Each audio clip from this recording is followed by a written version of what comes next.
We were desperate to meet our donor and to make some sort of contact, even if it was just to let the donor know that I was fit and well and that the transplant had worked.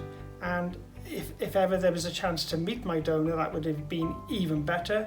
My son is getting married tomorrow, and I'm his best man, and we've invited my donor Max over from Germany because I couldn't think of anybody better to celebrate my son's wedding with.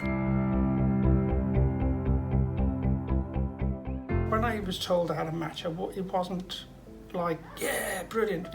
I was very ill.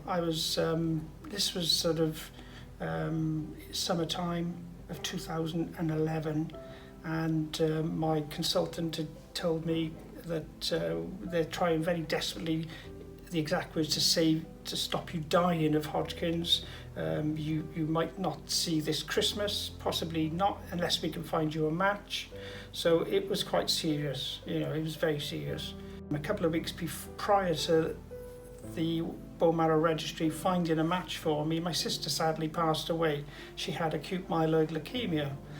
So when I was telephoned to say that there was a match for me, bearing in mind I'd already had one bone marrow transplant and quite a few years of chemo, I spoke to the person on the phone and said I don't intend going through a transplant.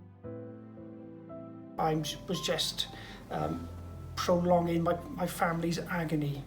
Sometimes, for brief moments, you're going to give in, but then you come around and you come back fighting. The fact that I've received a bone marrow transplant and it's been successful, I'm able to carry on with my life and enjoy my time with my family, my children, and do things that I enjoy doing.